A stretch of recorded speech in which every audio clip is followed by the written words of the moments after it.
गुनाह तो बचन वाली सिर्फ एक जात यूसुफ अलैहिस्सलाम दी है।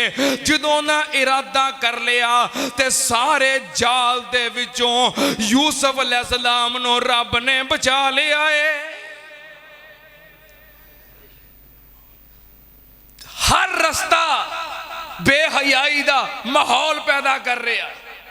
नौजवान की आंदा है कि मैं तां बचना, मैनू अपनी बरादरी अंदर जलील होने का डर है। यूसुफ अलैहिस्सलाम दी बरादरी भी कोल नहीं, बाप दा डर है, बाप कोल नहीं, भरावां दा डर है, भरा कोल नहीं, महल्ले वालियां दा डर है, शहरी अपना नहीं, औरत दे शोर मचाउण दा डर है, औरत खुद दावत दे रही है। मैं तां जुर्म नहीं करता, अगर इहदा पर्दा फाश हो गया मैं जलील हो जावांगा। फाश करने वाला भी कोई नहीं, औरत आप मलका है। मैं तां बेहयाई नहीं की थी, औरत मुंह मत्थे नहीं सी लगती, है भी खूबसूरत है, शहजादी है। मैं तां बचिया वा, मैं बुढ़ा हो गया, कमजोर हो गया। नहीं, यूसुफ अलैहिस्सलाम जवान ने, खूबसूरत ने, ताकतवर ने। पूरे दा पूरा माहौल बेहयाई दी तरफ लेके जा रहा है। औरत दरखास्त कर रही है, इसरार कर रही है। हजरत यूसुफ अलैहिस्सलाम ईमानी कुव्वत नाल बोले, ईमानी ताकत नाल बोले, काला माज़ल्लाह। नौजवानों, एहो जे ईमान दी जरूरत है। और जड़े मुल्क तो बाहर ने, कारोबार वास्ते, काम वास्ते गए ने, हजारों लोग मेरे खुतबात जुमा मुल्क तो बाहर भी सुन रहे ने। सुन लो, अगर घर वालियां तो दूर हो, बरादरी तो दूर हो, अपने मुल्क तो दूर हो, यूसुफ अलैहिस्सलाम जैसी ईमानी कुव्वत और ताकत पैदा करो। यूसुफ अलैहिस्सलाम कह रहे ने, काला माज़ल्लाह। एक कोई ताकत है, ईमान दी ताकत है। कह लगे मैं अल्लाह दी पनाह मंगना। जदों अपने आप नू अल्लाह दे हवाले कर दिता, अल्लाह पाक ने यूसुफ अलैहिस्सलाम नू इस सारी मुसीबत तो बचा लिया। ते हज़रत यूसुफ की फरमांदे ने, काला रब्बे सिजनो अहब्बु इलैया मिम्मा यदऊननी व इल्ला तसरिफ़नी कैदहुन अस्बु इलैहिन वाकुम मिनल जाहिलीन। कहते ने, या अल्लाह, अगर मैं हुण इस महल विच रहा ते मैनू फितने विच मुबतला होने दा खतरा है। अल्लाह तू यूसुफ दी गल सुन ले। अल्लाह अपने यूसुफ नू गुनाह तो बचाउण वास्ते महल दे बजाए जेल विच ले जा। रब ने की कीता? नबी पाक सल्लल्लाहु अलैहि वसल्लम सूरत यूसुफ पढ़ के वाकया बयान करन ते आपने फरमाया, मेरे सहाबा, यूसुफ अलैहिस्सलाम विच हया सी, जो कहंदे रब ने मान लेना सी। जे इंज भी कह देंदे ना, अल्लाह जेल तो भी बचा ला ते बुराई तो भी बचा ला, अल्लाह ने बचा लेना सी। पर यूसुफ अलैहिस्सलाम अंदर ईमान दी ताकत सी, जिवें उन्हां आखिया अल्लाह ने उवें ही कर दिता है। अल्लाह मैनूं महल तो बचा के ते जेल विच ले जा। ते रब जदों हया होवे बंदा जिवें आखे अल्लाह उंज ही कर देंदा है। अज दा नौजवान जेल विच जांदा है बेहयाई करके। यूसुफ अलैहिस्सलाम जेल विच गए बेहयाई तो बच गए। बचन वास्ते सुनना ध्यान नाल मैं एक होर तेरे सामने दलील पेश कर दिया। अल्लाह पाक दे नबी हजरत मूसा अलैहिस्सलाम नौजवान, सेहतमंद, खूबसूरत, ताकतवर ते अपने इलाके मिस्र विचों निकले। चलदियां चलदियां 8-10 दिन का सफर करके मदियन दे इलाके अंदर पहुंच गए। वलम्मा वरदा मा मदियना वाजदा अलैहि उम्मतम मिनन्नास यसकून व वाजदा मिन दूनिहिम उमरातैन तज़ूदान क़ाल मा ख़त्बुकुमा क़ाल ताला नस्की हत्ता युस्दिर रियाउ व अबूना शैख़ुन कबीर।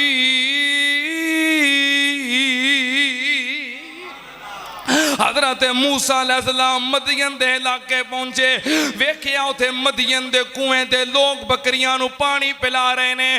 दो नौजवान लड़कियां अपनियां बकरियां एक साइड ते रोक के खड़ियां ने।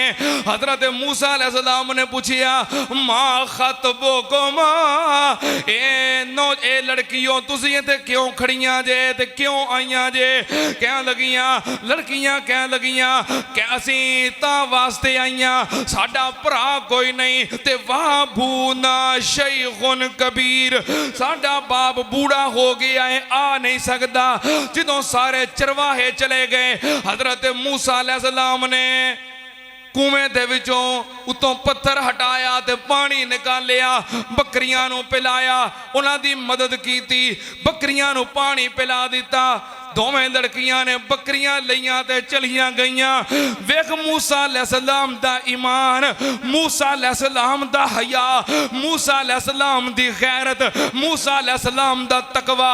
बकरियां नू पानी पिला के सुम्मा तवल्ला इला ज़िल्ले, साए थले जाके बह गए। कहने लगे रब्बे इन्नी लिमा अनज़लता इलैया मिन खैरिन फ़कीर। अल्लाह 8-10 दिनां दा भुखा वां, रोटी चाहिदी है। की चाहिदा है?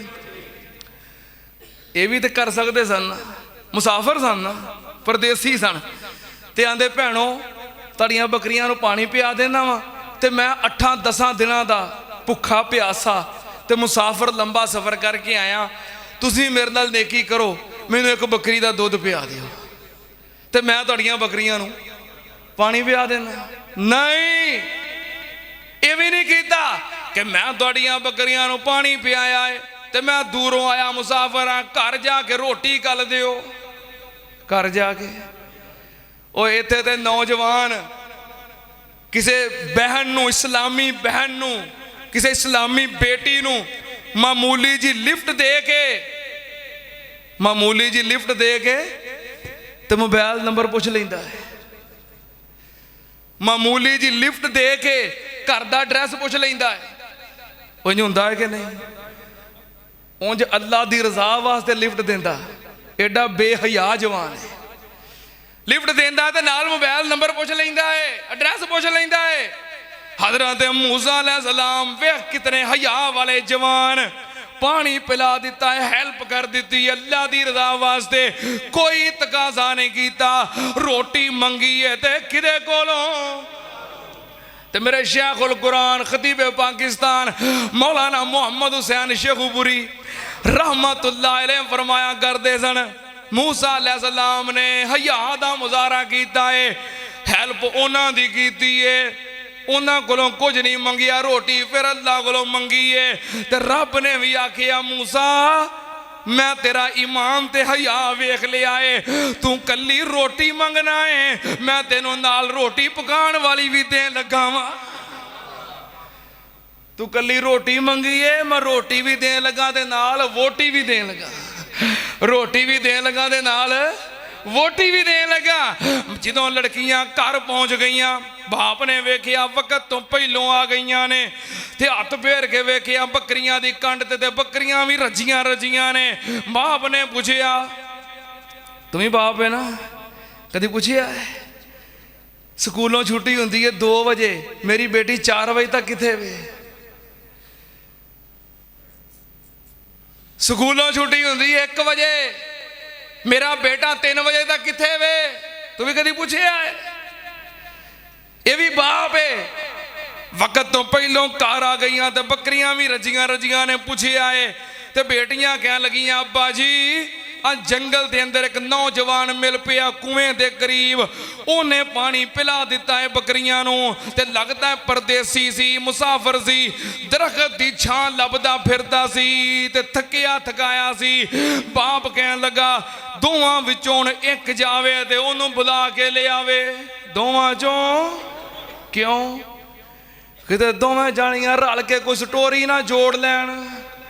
हुण पिछों एक कोलों पुछांगा की होया है, दूजी आएगी फिर ओनू पुछांगा, दोवें कट्ठियां जाणगियां ते रमद रल जाएगी। हुण दोवां विचों एक जावे ते ओनू बुला के ले आवे। दोवां विचों एक आई जे तेरी तवज्जो है वे, ध्यान है वे, रब दे कुरान ने अखीर तर्जमानी कर दी है। अल्लाह पाक ने फरमाया फजाअत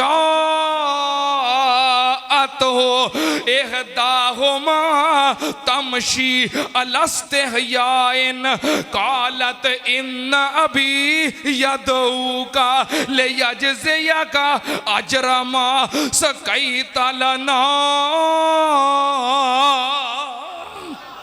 रब दे कुरान ने हद मुका दी है।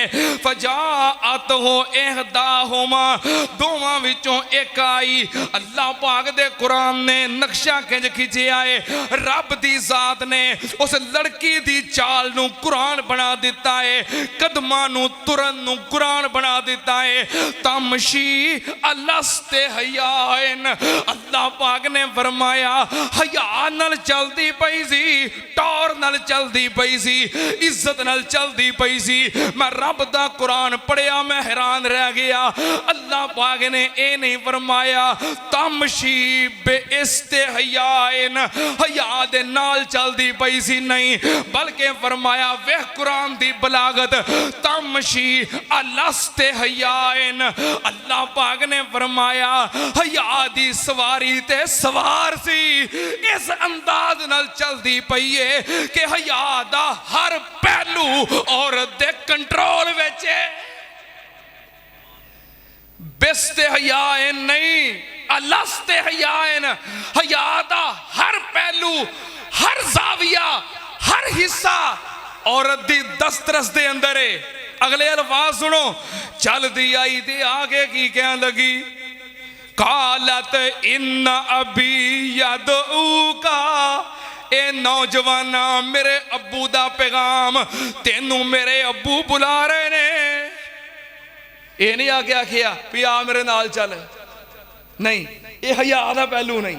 ये नौजवान लड़की किसी नौजवान नू आखे भी आ मेरे नाल घर चल,